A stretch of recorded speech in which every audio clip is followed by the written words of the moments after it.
zikir, semacam berbagi dengan anak-anak yatim, semacam memakmurkan masjid. Itu adalah salah satu wujud syukur kita kepada Allah Subhanahu wa taala. Dan Allah taala berfirman di dalam Al-Qur'an, la in syakartum la azidannakum wa la in kafartum min azabi lasyadid. Apabila kalian bersyukur, aku akan tambahkan. Kalau kita mau nikmat, suatu nikmat kita mau langgeng, maka nikmat itu jangan dipakai buat maksiat.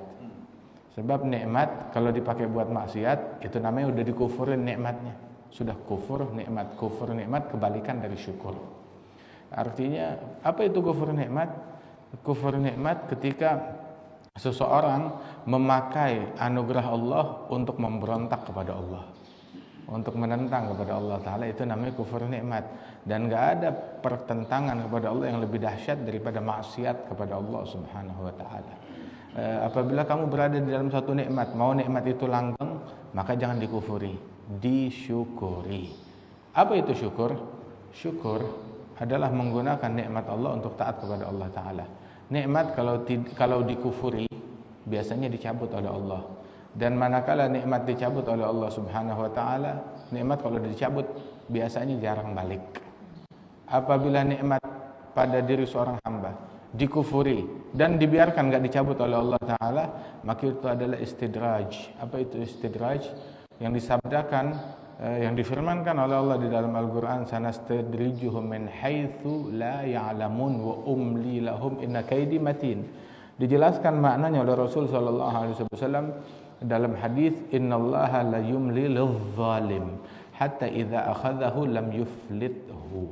Allah terkadang sengaja mengulur untuk seorang yang zalim, yang kufur kepada nikmat Allah, yang berbuat kemaksiatan dengan kejahatan, sengaja diulur oleh Allah, dibiarkan sampai ketika waktunya Allah Ta'ala ingin menghabisi orang tersebut, maka dia dijerat dengan sekian banyak pasal. Nggak ada jalan untuk meloloskan diri. Waliyadzubillahi min dzalik.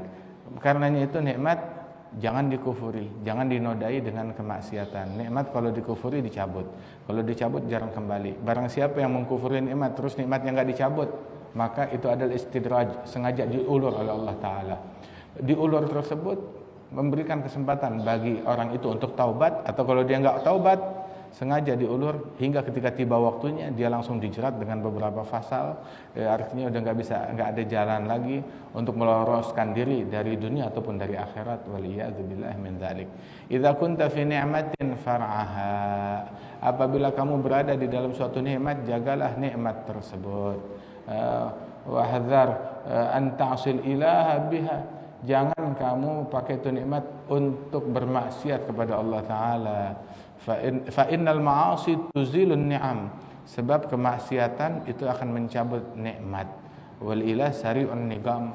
Dan Allah Ta'ala maha pedih hukumannya. Waliyadzubillah min dzalik. Syukuri nikmat Allah Ta'ala dengan kita bersyukur. Fa innal mazida ma'asyukri. Tambahan nikmat itu dengan bersyukur. Jangan dikufurin, itu nikmat langgeng. Kita mau itu nikmat tambah, maka disyukuri kepada Allah Subhanahu wa taala. Apa sih itu syukur nikmat? Syukur nikmat bukan cuma sekedar ucap alhamdulillah, alhamdulillah, alhamdulillah, walaupun itu suatu syiar. Tetapi syukur nikmat selain ucapan alhamdulillah, yang utamanya juga adalah sarful 'abd jami'a ma an'amallahu 'alaihi lima khuliqa li ajlihi. Menggunakan nikmat Allah dia puterin nikmat Allah untuk tujuan penciptaan dia di dunia ini. Allah ciptakan kita buat apa? Untuk ibadat. Nah, nikmat dari Allah pakai untuk ibadat. Itu adalah fasilitas dari Allah untuk mempermudah ibadat kita, pengabdian kita kepada Allah Subhanahu wa taala. Nah, ini termasuk, makanya kita bilang hadirnya kita di majelis ini adalah bentuk syukur akan nikmat Allah Subhanahu wa taala. Ini syukur nikmat. Dengan kita pakai nikmat buat pengajian. Bahkan dari sebelum kita membangun, kita zikir, kita pengajian, kemudian dalam prosesnya dan setelahnya, ini semuanya ingat kepada Allah Ta'ala, tahu. Bahkan kalau kita makan pun kita bilang Allahumma barik lana fima razaqtana. Ya Allah, berikan berkah di dalam apa-apa yang kamu rezekikan kepada aku. Kita melihat setiap suapan ini dari Allah. Setiap menu ini dari Allah. Setiap butir nasi yang ini dari Allah. Butir nasi yang ini dari Allah. Tunjukkan butir nasi yang bukan dari Allah. Adakah? Enggak ada. Setiap butir nasi dari Allah. Dalam satu piring nasi ada berapa ribu, ada berapa ratus butir nasi. Tunjukkan yang bukan dari Allah. Beras kita satu karung, tunjukkan satu butir yang bukan dari Allah. Enggak ada. Wa ma bikum min ni'matin fa min Allah. Enggak ada satu nikmat pun melainkan semuanya bersumber dari Allah Subhanahu wa taala. Dan Allah Subhanahu wa taala memberikan kita nikmat, wa asbagha alaikum ni'amahu zahiratan wa batinah. Allah membentangkan nikmatnya kepada kalian yang zahir maupun yang batin, yang nampak maupun yang tidak nampak. Nikmat Allah taala demikian banyak. La in ta'uddu ni'matallah la tuhsuha. Kalau kamu mau menghitung kadar satu nikmat Allah, kamu nggak akan mampu menghitungnya. Itu diceritakan oleh Nabi Muhammad SAW, satu orang fi Sahih Al-Bukhari. Dalam apa yang diriwayatkan oleh Imam Al-Bukhari, Nabi Muhammad bersabda, ada satu orang dari Bani Israel, dia beribadat di dunia selama 500 tahun ibadatnya. Masya Allah. Siapa di antara kita di sini, di kampung ini ada nggak yang ibadat 500 tahun? Nggak ada. Mungkin kalau orang dikasih umur 500 tahun belum tentu semuanya buat ibadat. Ini dikasih umur 500 tahun, dia beribadat, ibadatnya aja selama 500 tahun. Setelah itu dia meninggal dunia. Nabi cerita di akhirat, Allah Ta'ala di akhirat, hari perhitungan, yaumuddin, yaumul jaza, hari perhitungan, hari hisab, maka Allah Ta'ala perintahkan udkhulul jannah birahmatih, adkhiluh al-jannah birahmatih, masukkan orang ini ke dalam surga dengan rahmat Allah. Nggak usah pakai hitung-hitungan, masukin surga dengan rahmat Allah. Maka itu orang bilang, ya Rabb, bal bi'amali, saya udah capek-capek beramal 500 tahun, hitung dulu lah. Hitunglah, masukkan saya surga dengan amalanku, saya udah beribadat 500 tahun. Oh begitu, mau dengan amalanmu, baik, hitung amalannya dia. Dihitung amalannya, dihitung dengan apa? Pertama, timbang dulu. Nikmat apa namanya? Nikmat mata. Mata ada dua, taruh sebelah di timbangan amalan. Terus timbang amalan dia yang 500 tahun. Ditimbang amalan dia 500 tahun, disandingkan dengan nikmat mata, ternyata lebih besar nikmat mata daripada amalan dia. Nikmat mata yang sebelah itu lebih besar daripada amalan orang tersebut. Yang mana dia harus membayar nikmat mata tersebut. Ini mata yang sebelah aja belum lunas. Amalan kamu 500 tahun nggak bisa melunasi bayaran syukur nikmat mata. Masih tersisa mata yang satu lagi, masih tersisa telinga, mulut, tangan, paru-paru, jantung, ginjal, semuanya. Begitu. Jadi kalau menurut hitung-hitungan, kamu nggak layak masuk surga. Syarat ke neraka. Mau disyaratin neraka tuh orang itu, ya Rab, bal birahmatik. Ya Allah, kalau gitu masukin saya surga dengan rahmatmu, bukan dengan amalanku. Maka Allah bilang, masukkan dia surga dengan rahmatnya Allah Subhanahu wa taala. Subhanallah. Kalau kita mau hitung satu kadar nikmat dari Allah Ta'ala, kadarnya seperti apa? Enggak kehitung. Allah Ta'ala berikan nikmat yang sangat luas, yang sangat besar kepada kita sekalian. Belum lagi nikmat yang paling besar, nikmat Islam, nikmat iman. Dan nikmat yang teramat besar adalah nikmat kita menjadi bagian dari umat Nabi besar Muhammad sallallahu alaihi wa alihi wasallam. Syukuri nikmat ini dari Allah Ta'ala. Dibentangkan rezeki. Pakai rezeki itu untuk taat, jangan dipakai buat maksiat. Pakai buat kebaikan, jangan pakai buat kejahatan. Kalau mau rezeki lebih luas, pakai buat kebaikan. Dan juga ketika kita makan tuh bahkan kan kita doa, Allahumma barik lana fima razaqtana. Ya Allah, berikan berkah kepada kami dalam rezeki yang Kau berikan kepada kami. Jadi ketika kita menyikapi nikmat, bahkan sebutir nasi, ya Allah, ini sebutir nasi dari Allah. Sesuap makanan dari Allah, lauk dari Allah, piring dari Allah, sendok dari Allah, meja makannya dari Allah Subhanahu wa taala. Rezeki dari Allah Ta'ala. Sadari apa yang kita lihat tuh di meja, ini dari Allah. Sehingga kita menghargai nikmat. Setiap butir daripada nikmat tersebut. Itu Hind bin Abi Halah mensifatkan perangai Nabi Muhammad kan, yujillun ni'mah wa indaggat. Perangainya Rasulullah mengagungkan nikmat walaupun itu nikmat kecil, bukan kecil apa namanya, kelihatannya remeh, tapi diagungkan oleh Rasulullah sallallahu alaihi wasallam. Sekali Nabi melihat kurma tercecer, sebutir kurma di jalanan.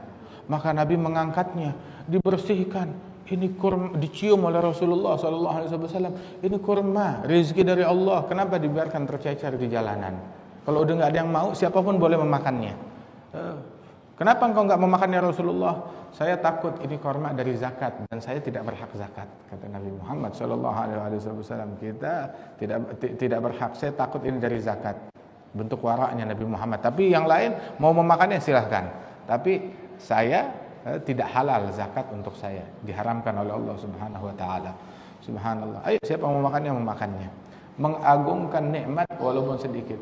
Masuk ke rumah keluarganya, dihidangkan makanan. Ada makanan apa? Ada roti gandum ya Rasulullah.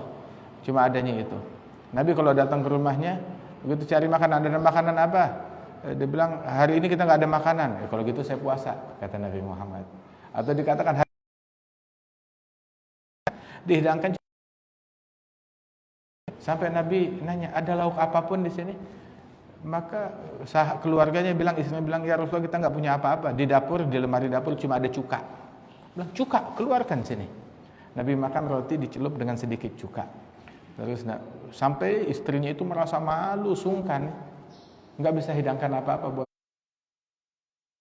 buat Rasulullah Sallallahu Alaihi Wasallam. Tapi Nabi Muhammad orang yang santun, yang berakhlak, yang mengagungkan nikmat. Nabi bilang, ni'mal idam al-khal. Sebaik-baiknya lauk cuka ini. Ini sebaik lauk terbaik yang pernah saya makan. Sallallahu Alaihi Wasallam. Mengagungkan nikmat. Subhanallah.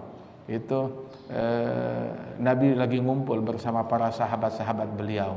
Kemudian saat Nabi ngumpul bersama para sahabat, disembelihlah, ada orang menghadiahkan seekor kambing, potong tuh kambing.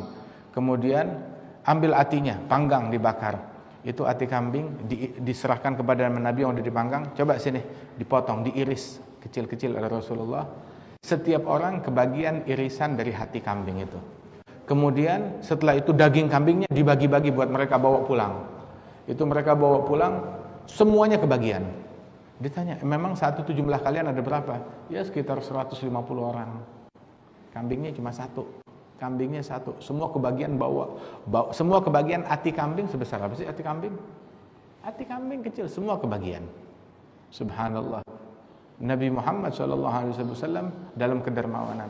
Dermawan, untuk jadi orang dermawan nggak harus kaya raya kok. Nggak harus kaya raya untuk menjadi orang dermawan.